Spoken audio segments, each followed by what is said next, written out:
Mi nombre no importa. Lo que importa es la verdad detrás de cada caso. Esta es la historia del crimen más escalofriante que he investigado, un lugar donde los muertos no estaban muertos, donde las tumbas eran prisiones, y donde descubrí que el infierno no está abajo, está a 2 metros bajo tierra. Bienvenido a Tras la Pista.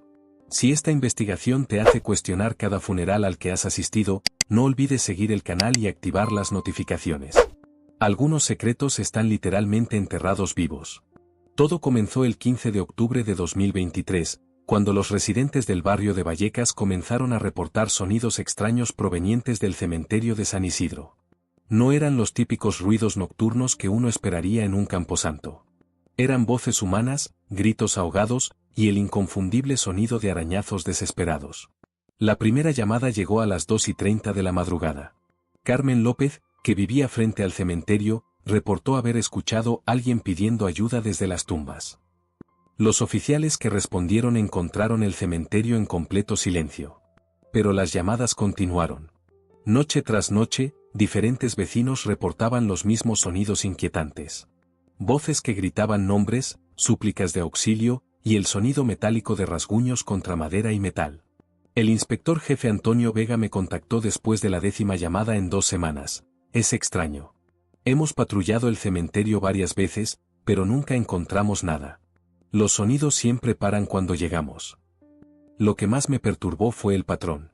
Los sonidos no eran aleatorios. Siempre ocurrían entre las 2 y 4 de la madrugada, siempre en la sección más antigua del cementerio, y siempre parecían venir de tumbas específicas que habían sido selladas recientemente. Decidí investigar los registros de entierros recientes. En las últimas 6 semanas, 14 personas habían sido enterradas en esa sección específica del cementerio. Algo estaba terriblemente mal en San Isidro, y tenía la horrible sospecha de que los muertos no estaban tan muertos como deberían. Comencé investigando los certificados de defunción de las 14 personas enterradas recientemente. Todos habían sido declarados muertos por el mismo médico, Dr. Ricardo Mendoza, quien trabajaba en el Hospital General de Madrid. Más interesante aún, todos los servicios funerarios habían sido manejados por la misma funeraria, Descanso Eterno, dirigida por un hombre llamado Esteban Morales. Cuando revisé los expedientes médicos, encontré algo perturbador. Muchas de estas personas habían estado en comas profundos o estados vegetativos antes de ser declaradas muertas. Técnicamente, determinar la muerte en estos casos requiere pruebas exhaustivas, pero los expedientes mostraban evaluaciones superficiales. La primera víctima que investigué fue Miguel Santos, un hombre de 67 años que había sufrido un accidente cerebrovascular masivo. Fue declarado muerto después de estar en coma durante 5 días, pero su expediente médico mostraba signos vitales inconsistentes hasta el momento mismo de la declaración de muerte. Contacté a la familia de Miguel. Su esposa, Rosa Santos, me confió algo escalofriante: la funeraria nos presionó para enterrarlo inmediatamente. Dijeron que había riesgos de salud si esperábamos. Ni siquiera nos permitieron verlo una última vez. Encontré el mismo patrón en todas las familias: presión para entierros inmediatos, ataúdes sellados, y procedimientos expeditados que evitaban que las familias tuvieran contacto prolongado con los cuerpos. Comenzaba a sospechar que estábamos lidiando con entierros prematuros sistemáticos. Decidí investigar al Dr. Ricardo Mendoza más profundamente. Su historial médico mostraba un patrón preocupante: había declarado un número inusualmente alto de muertes en los últimos 6 meses, y todas habían resultado en servicios funerarios con Descanso Eterno. Me infiltré en el Hospital General como consultor médico temporal. Durante una semana, observé las rutinas del Dr. Mendoza, especialmente cuando trataba pacientes en estados críticos. Lo que descubrí fue escalofriante. Mendoza tenía acceso a pacientes en comas profundos o estados vegetativos. Durante las horas nocturnas, cuando había mínima supervisión, visitaba a estos pacientes y realizaba evaluaciones no documentadas. También noté que tenía conversaciones frecuentes y privadas con alguien por teléfono, siempre después de estas evaluaciones nocturnas. Logré interceptar una de estas llamadas usando equipo de surveillance. Tengo otro candidato, lo escuché decir. Familia sin recursos, sin seguro médico extensivo. Coma profundo, pocas posibilidades de recovery. Procede con los arreglos para mañana. La llamada era a Esteban Morales de Descanso Eterno. Estaban coordinando no solo servicios funerarios, sino la selección específica de víctimas basándose en su vulnerabilidad social y médica. Durante esa misma semana, presencié a Mendoza administrar una inyección no autorizada a un paciente en coma. Cuando revisé discretamente el expediente después, el paciente había sido declarado muerto una hora más tarde. Mendoza no estaba tratando pacientes. Los estaba matando sistemáticamente.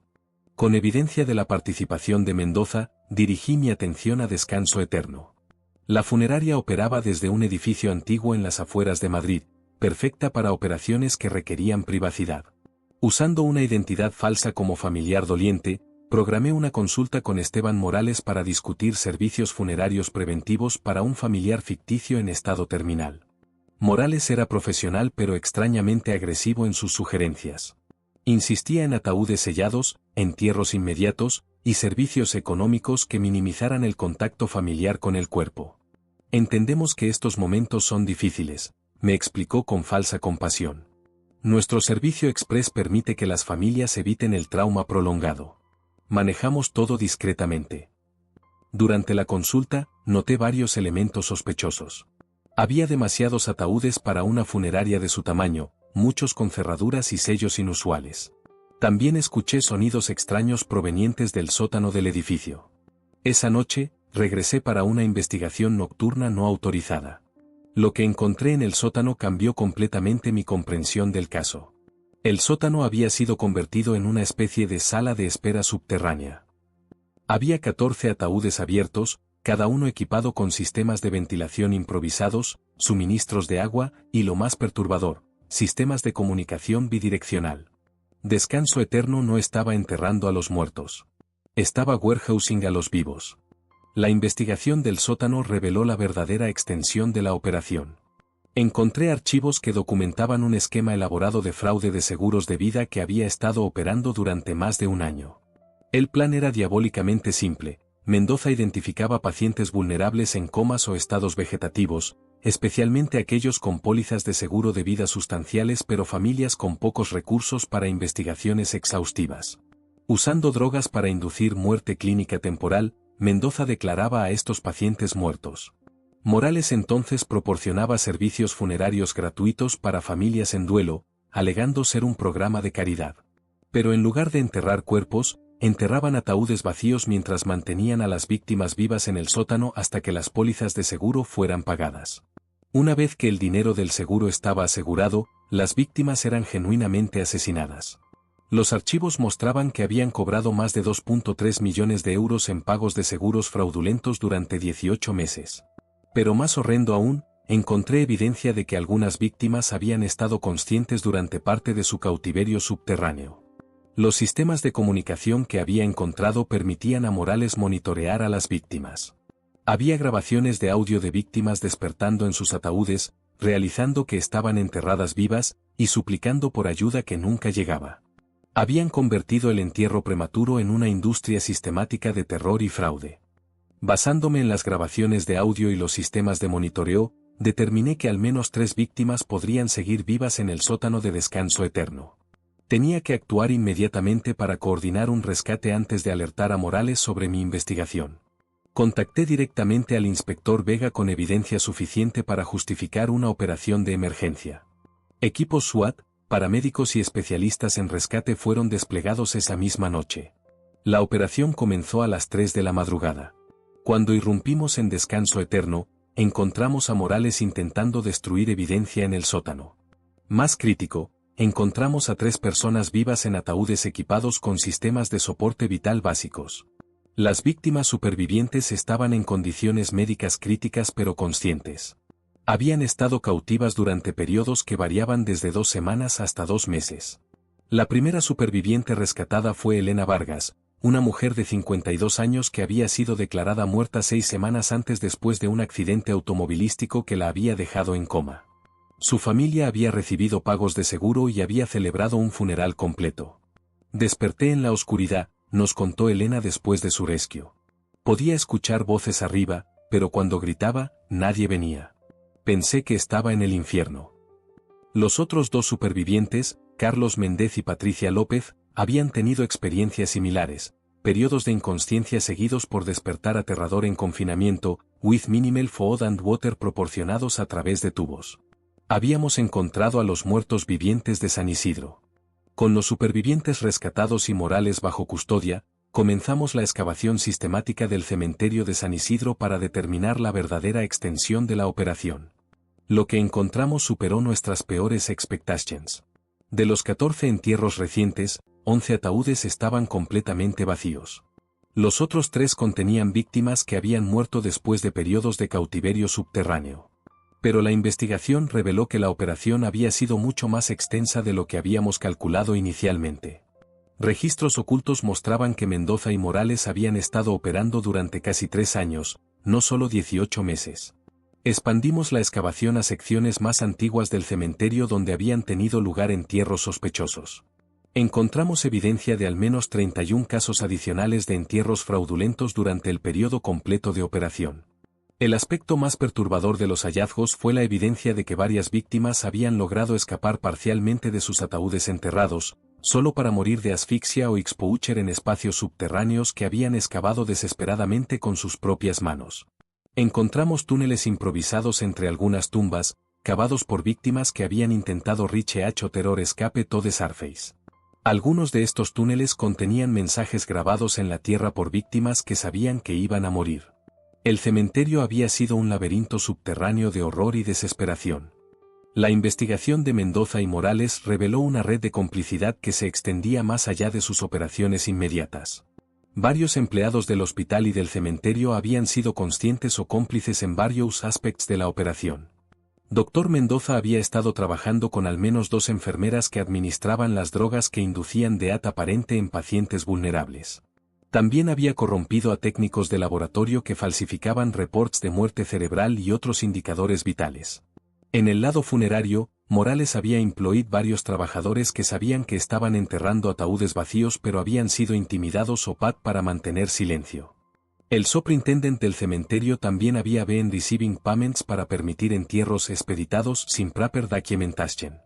Más disturbing fue el descubrimiento de que algunos empleados habían been monitoring las víctimas subterráneas y reporting su estatus a Morales. Sabían que people estaban alive underground y habían chosen mantener el secreto por dinero. La investigación también reveló que en exchange a una red más amplia de insurance fraud. Morales había been working con agentes corruptos de insurance companies que expeditaban claims y minimizaban investigations para policías relacionadas con las víctimas. En total, 23 individuals fueron arrestados en connection con la operación, incluyendo medical professionals, funeral home employees, cemetery staff, e insurance industry accomplices.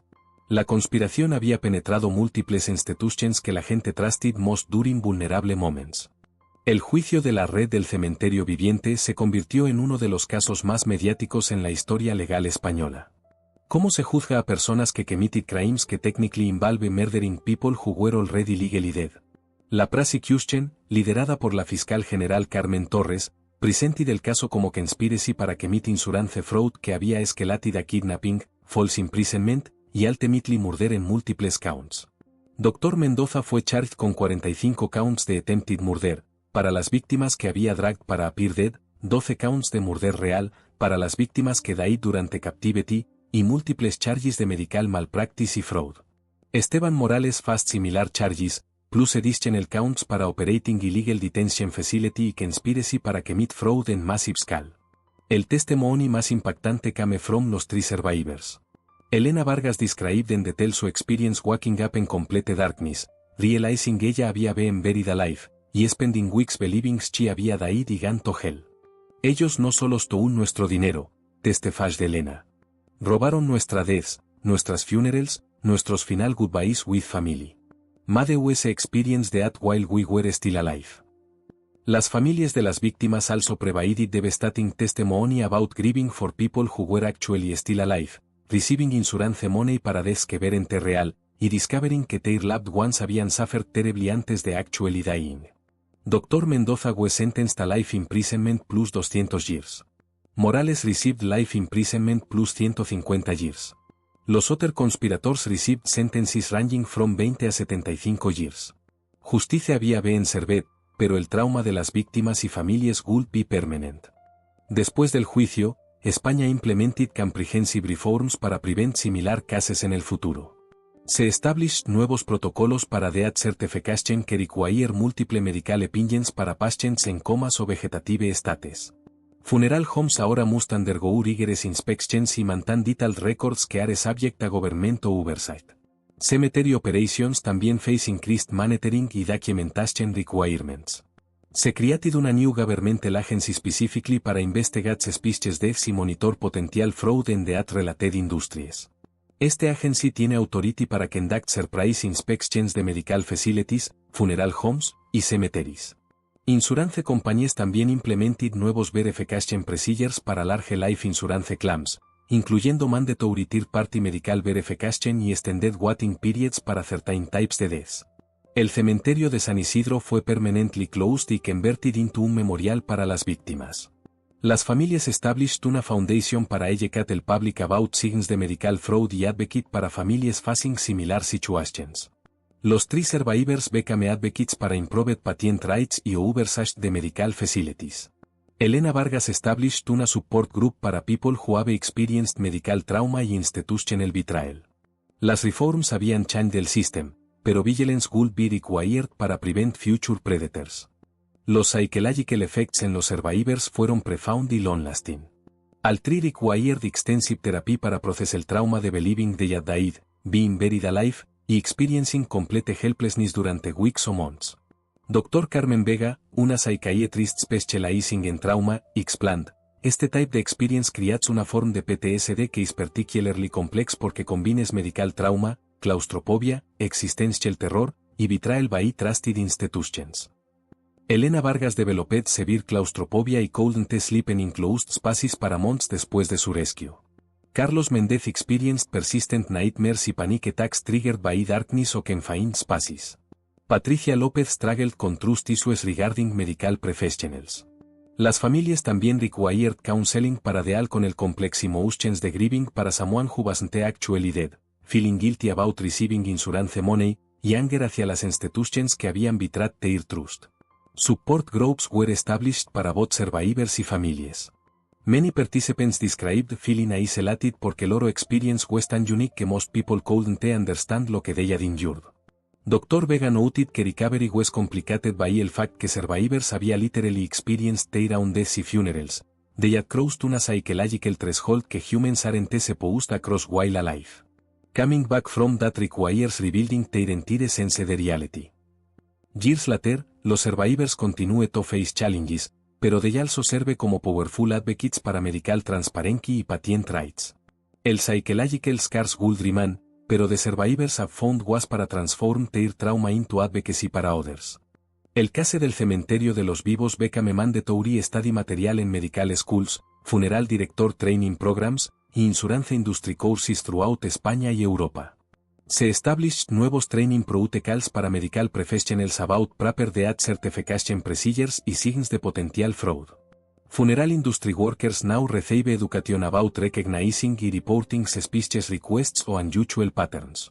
Public awareness campaigns were launched para educate families about their rights during medical emergencies y death certification processes.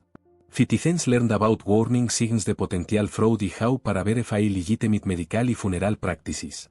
Insurance companies developed más sophisticated fraud detection systems y mandatory verification procedures para large claims, particularly those involving sudden deaths o expedited funeral services. El case also inspired legislative changes throughout Europa. Multiple countries updated their laws regarding death certification, funeral practices, y insurance fraud prevention, creating international standards para verification y oversight. Medical associations established peer review systems para monitor physicians who certify unusually high numbers de deaths, particularly among vulnerable patient populations. El horror había ended, pero its lessons became parte de ongoing efforts para protect vulnerable people from institutional predators. El caso del cementerio de los vivos me taught que la line between life y death is more fragile than we believe, y que los most sacred moments de human experience pueden ser corrupted by its huge vulnerability como opportunity. Dr. Mendoza y Esteban Morales había transformed uno de our most basic fears, being buried alive, into a systematic tool para exploitation y murder.